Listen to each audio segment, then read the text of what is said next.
April 2nd, we are ready for science. Thank you for sending me your research on your endangered and extinct animals. I'm looking forward to reading those and letting you know, um, giving you some feedback on those. If you haven't sent those to me yet, please do that as soon as you can, okay? Um, Now, we are starting a new chapter, and with the new chapter, we're also starting a new unit. This unit is on sound. Um, this chapter is on sound. This unit is by waves of energy. So how do we see energy? And we see it through sound, and another form of energy is light. But we're going to be starting with sound. Today, I just want to take a little bit to kind of introduce and um, think about the idea of sound. So let's look at your first page of the chapter in page 217. Let's look at it together. So open it up. I'm going to give you a second. Get out your science book and open to page 217.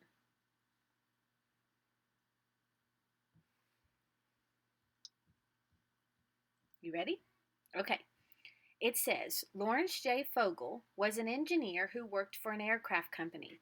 In the mid 1900s, he received patents. We talked about what those are, right? You have an invention, and so you have a certificate saying that this is yours. For several instruments to be used with airplanes and helicopters.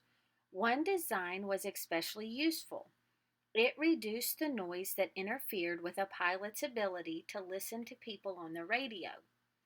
Whenever pilots are taking off or landing, they talk to a control tower for instructions. These instructions help keep the aircraft and everyone inside it safe. Mr. Fogel realized that aircraft equipment makes a lot of noise, so the airplane itself was making noise and interfering with communication. He used his knowledge of the properties of sound to help him design a new type of technology. Okay, here's how inventions start. One, there's a problem. What's the problem? He identified the problem, and then you have to have some sort of knowledge. You have to have a basis of knowledge to be able to work. You have to understand the problem. What exactly is the problem? And then I have to understand some ways that can come in and kind of fix that problem. The company that manufactured his idea made a new kind of headset. The design included a microphone that picked up low, unwanted sounds. The headset then produced opposite sounds of each. The opposite sounds canceled the original sounds. The pilot could then hear whatever was said on the radio without the additional noise. Okay, isn't that cool? So he had an idea of a problem, then he had a way to fix it, and then he was actually able to do that. Do you think it happened in one take? Do you think he was able to just immediately come up with something and it worked right off the bat? I don't think so. I don't know much about this, and I don't know much about this man, but I have a feeling that whenever someone works on something and they decide that they have a problem, it's not immediately solved. It takes a while to figure out, and you have to stick with it, right? Okay, now,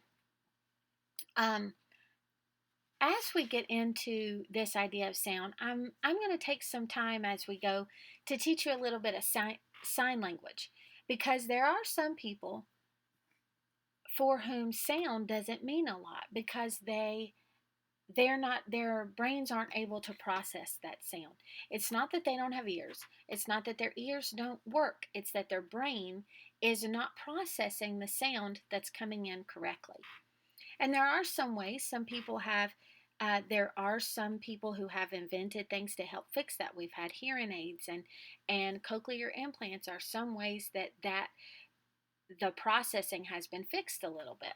But some people live in a world where they don't hear sound.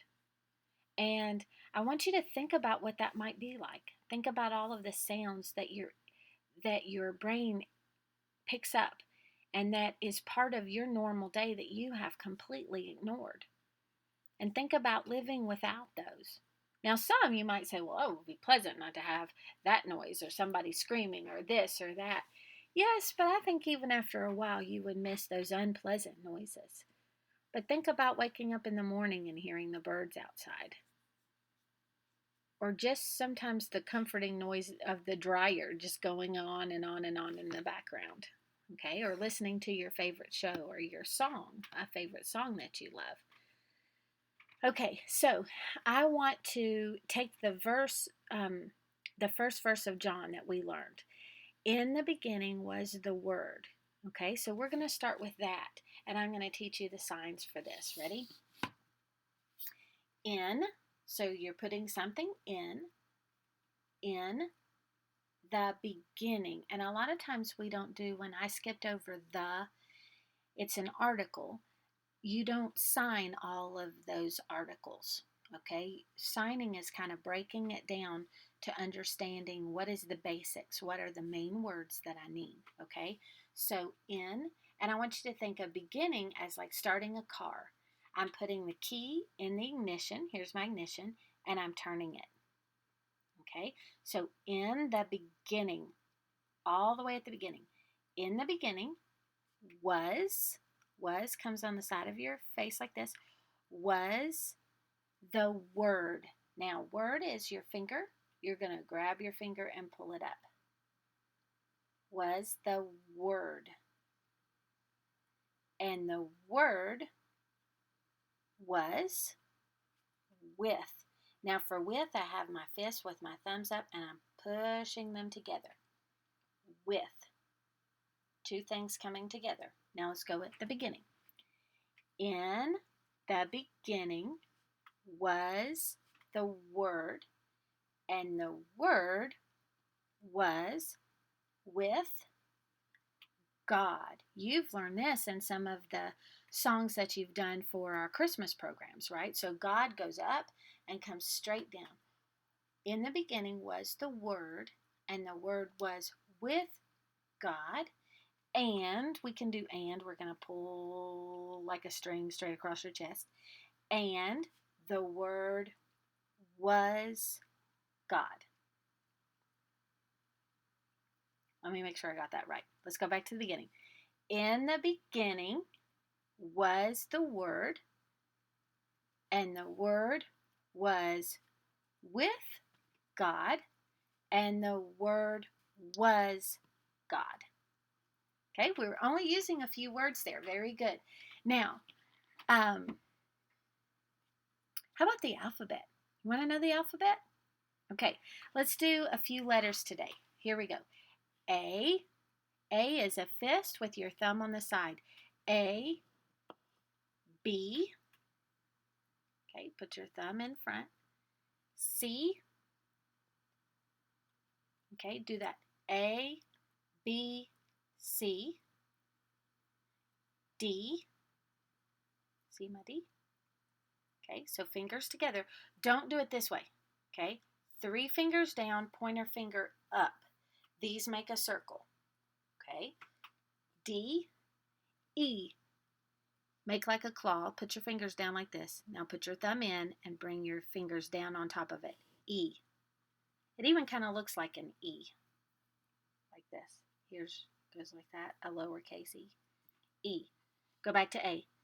A, B, C, D, E, F. F is like an OK. But don't do this. Keep your fingers together. F. Okay, let's spell a few words. Let's spell fad. Fad. F, A, D. Ooh, we can add a letter and make another word. Let's spell fade. F, A, D, E. Okay, what about bed?